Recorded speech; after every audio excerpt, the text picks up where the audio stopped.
Hello friend, સ્વાગત છે તમારું મારી ગુજરાતી રસોઈ ટિપ્સ ચેનલમાં। તો આજે આપણે બનાવીશું મગની દાળની વડી। આ વડી તમે 1 વર્ષ સુધી સ્ટોર કરી શકો છો અને જ્યારે પણ તમને ઉનાળાની ગરમીમાં તમને શાક બનાવવાનો કંટાળો આવતો હોય ત્યારે તમે આ મગની દાળની વડીનો ઉપયોગ કરીને શાક બનાવી શકો છો। તો ચાલો આપણે મગની દાળની વડી બનાવવાનું શરૂ કરીએ। તો મગની દાળની વડી બનાવવા માટે તમે અહીંયા જોઈ શકો છો મગની દાળને મેં અહીંયા 3 થી 4 કલાક માટે પાણીની અંદર પલાળી રાખેલી। તો જ્યારે પણ તમે આ રીતે મગની દાળની વડી બનાવો ત્યારે તમારે ઓવરનાઇટ એટલે કે આખી રાત અહીંયા દાળ નથી પલાળી રાખવાની અને તમે જોઈ શકો છો એકદમ આસાનીથી અહીંયા દાણો તૂટી પણ જાય છે। એટલે આપણી મગની દાળ એકદમ સરસ રીતે પલળી ગઈ છે। તો હવે આપણે મગની દાળને એક મિક્સર જારની અંદર લઈ અને પીસી લઈશું। તો આપણે જ્યારે પણ મગની દાળ પીસીએ ત્યારે આપણે અહીંયા પાણીનો બિલકુલ ઉપયોગ નથી કરવાનો। તો બધી જ મગની દાળને આપણે અહીંયા એક મિક્સર જારની અંદર લઈ લીધી છે। તો હવે આપણે તેની અંદર લીલા મરચાં ઉમેરીશું। તો લીલા મરચાંનું તમે તમારા ટેસ્ટ પ્રમાણે ઉમેરી શકો છો, પણ જ્યારે તમે અહીંયા શાક બનાવો ત્યારે તેની અંદર પણ મસાલા આવતા હોય છે, એટલે તમારે અહીંયા ધ્યાન રાખીને મરચાં ઉમેરવાના છે। તો લીલા મરચાં ઉમેર્યા પછી હવે આપણે તેની અંદર 1 ઇંચ આદુનો ટુકડો ઉમેરીશું। તો હવે આપણે મિક્સર જારનું ઢાંકણ બંધ કરી અને બધું સરસ પીસી લઈશું। તો પાણી ઉમેર્યા વગર જ આપણે અહીંયા દાળને એકદમ સરસ રીતે પીસી લીધી છે। તો હવે આપણે ચેક કરી લઈશું। તો તમે જોઈ શકો છો એકદમ સરસ રીતે આપણી દાળ અહીંયા પીસાઈ ગઈ છે। તો આ રીતે તમારે દાળને અધકચરી પીસવાની છે, એકદમ ફાઇન પાવડર જેવી તમારે અહીંયા નથી પીસવાની। તો હવે આપણે દાળને એક બાઉલની અંદર કાઢી લઈશું અને આપણે મસાલા કરીશું। તો બધી જ પીસેલી દાળ આપણે અહીંયા એક બાઉલની અંદર કાઢી લીધી છે। તો હવે આપણે તેની અંદર નાની અડધી ચમચી જેટલું મીઠું ઉમેરીશું, 2 થી 3 ચપટી જેટલી હિંગ ઉમેરીશું, નાની અડધી ચમચી જેટલું જીરું ઉમેરીશું, ઝીણા સમારેલા લીલા ધાણા ઉમેરીશું। તો મગની દાળની વડી બનાવવા માટે આપણે અહીંયા બધા મસાલા કરી લીધા છે।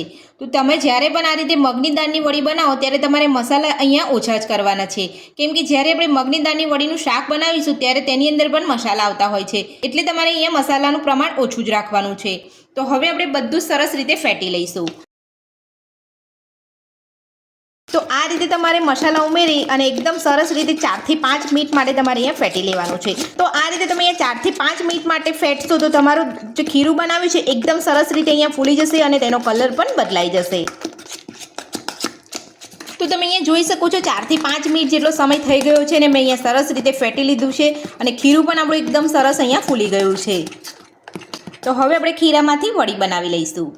તો વડી બનાવવા માટે મેં અહીંયા એક ડીશ લીધી છે। તો હવે આપણે ડીશને તેલ લગાવી લઈશું।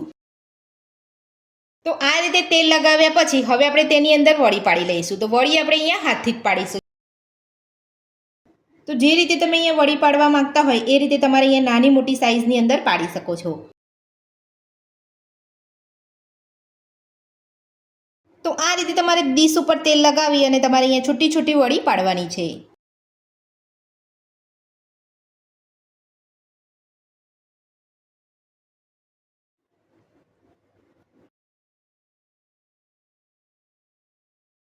તમે અહીંયા જોઈ શકો છો એકદમ સરસ અહીંયા છૂટી છૂટી આપણી અહીંયા મગની દાળની વડી પડી રહી છે।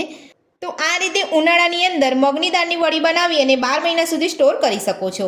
તો તમે જોઈ શકો છો એક ડીશની અંદર આપણે અહીંયા મગની દાળની વડી અહીંયા બનાવી લીધી છે। તો આ જ રીતે બચેલા ખીરાની અંદરથી પણ આપણે મગની દાળની વડી બનાવી લઈશું। તો એ જ રીતે આપણે બીજી ડીશ ઉપર પણ તેલ લગાવી અને મગની દાળની વડી પાડી લઈશું।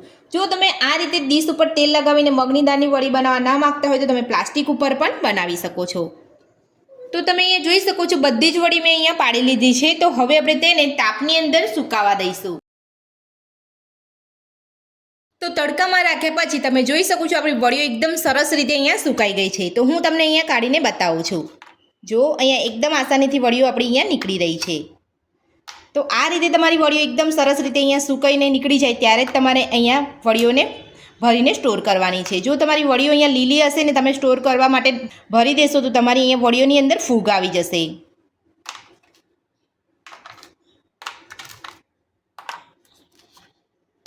તો બધી જ વડીઓ એકદમ આસાનીથી અહીંયા નીકળી રહી છે। તો વધારે તાપ હશે તો 1 થી 2 દિવસની અંદર તમારી વડીઓ અહીંયા સુકાઈ જશે, અને જો વધારે તાપ નહીં હોય તો તમારી વડીઓ જલ્દી નહીં સુકાય। તો તમારે 1-2 દિવસ લાગે તો તમારે અહીંયા વડીઓને સુકાવા દેવાની છે।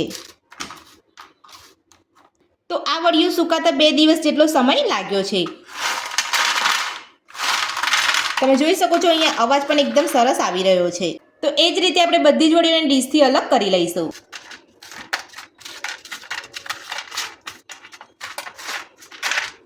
તો બધી જ વડીઓ આપણે એક ડીશની અંદરથી અહીંયા પ્લેટમાં લઈ લીધી છે। તો આ વડીઓને તમે એરટાઇટ બરણીમાં ભરી અને 1 વર્ષ સુધી સ્ટોર કરી શકો છો. તો આ મગની દાળની વડીઓનું શાક કેવી રીતે બનાવી શકાય, તો તમે તે જાણવા માંગતા હોય તો મને કોમેન્ટ બોક્સમાં જરૂરથી જણાવજો. એ પણ હું તમને જરૂરથી જણાવીશ.